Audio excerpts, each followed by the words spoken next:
Hello everyone नमस्कार जय Jagannath welcome back to my YouTube channel. आज आपण मु संतुलार रेसिपी नहीं आसी। संतुला आम स्वास्थ्य बहुत ही हेल्दी होता है और खावाई भी बहुत ही टेस्टी लगता है। डिनर रे रुटी सहित संतुलार कॉम्बिनेशनटा बेस्ट लगी था। एमती तो बहुत जन संतुला खायापी पसंद करते हेले जदि आपड़ ये संतुला बनइबे से डेफिनेटली खाଇବା स्टार्ट करदे। तेरे चलतु स्टार्ट करवा आज रेसिपी। एठी सब परिबा को मु भल भाव धोईकी काटी रखी देइथिली। मु एठी छुई आलू अमृतभंडा कखारू बैगण जह्नी कंचा कदली सबको एमती साइज करी काटी देइथिली। आपण माने चाहिए आउ जेकोसी परिबा भी एथिरे ऐड करि परिबे। एबे आमे गोटे हांडी नेबा सेतिरे किछि पानी गरम करि नेबा। फर्स्ट आमे कटा हेतिबा आलू को पके देबा आउ ताको टिके समय पई सिजिया पई छाड़ देबा। आलू टिके सिजी आसले सेतिरे छुई पके देबा। तापरे सेतिरे कटा होइतिबा अमृतभंडा को भी पके देबा। आउ टिके समय पई ताको सिजिया पई छाड़ देबा। एही परिबा संतुला को घरे छोट पिलाठू आरंभ करी बड़ जाए समस्ते खाई परिबे। यह बहुत हेल्दी होता है। देखंतु हमर छुई आलू भंडा भल भाव सिझी आसलाणी। एबे आमे कटा होइतिबा कखारू पके देबा आउ ताको 5 मिनिट पई कवर करके सिजिया पई छाड़ देबा। एबे यही परिबा सब सिझी आसलाणी। एठी आमे कटा होइतिबा बैगण पके देबा आउ ताको भी कवर कर देबा। सब बेले बैगण पकेला बेले कवर कर देबे नहले बैगण गुडा कला पड़ी जिवो आउ खाइबा पई भल लागिबनी।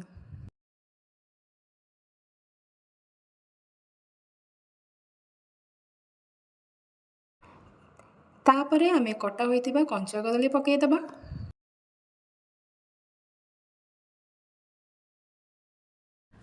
एबे आमे हाकु कवर करके पुणी 5 मिनिट पई सिझिया पई छाड़ देबा। मु एठी सब परिबा को एमती हांडी रे सिझाई देछि। आपण माने चाहिए प्रेशर कुकर रे भी सिझाई परिबे।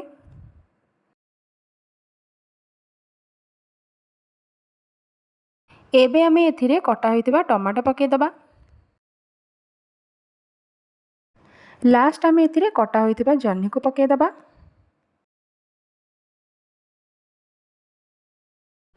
एबे आमे सेतिरे स्वाद अनुसार लूण पके देबा आउ ताको टिके समय पई फुटिबा पई छाड़ देबा।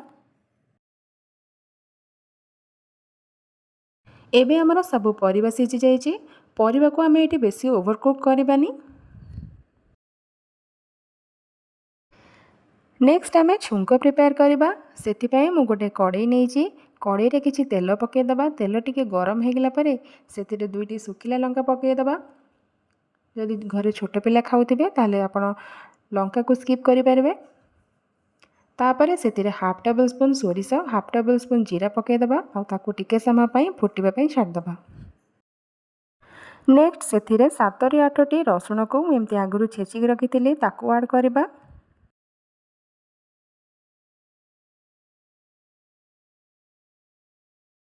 तापरे किछि कटा होइतिबा पियाज कंचा लंका पके देबा आउ ताको टिके समय पई फ्राई करि देबा।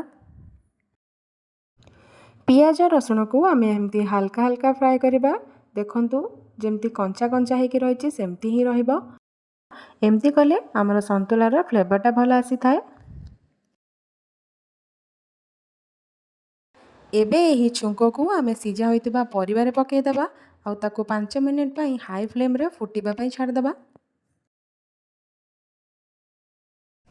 देखंतु केते कम समय रे हमर संतुलार बनिक रेडी ही गला। आउ देखंतु हमर संतुला भी बेसी ओवरकुक हेइनी।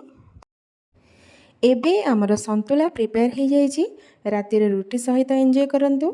जदि मोर ई संतुलार रेसिपीटी आपण मानको भल लागि थाए ताहाले वीडियोटी को लाइक करिवे आउ आपण मानकर फैमिली फ्रेंड्स मानक सहित भी शेयर करिवे। जदि मोर यूट्यूब चैनल को सब्सक्राइब करि नाहंती ताले सब्सक्राइब करि नियंतु ताकि मोर नुआ नुआ वीडियो रा अपडेट आपण पाई परिवे। Till then goodbye take care and thank you for watching my video.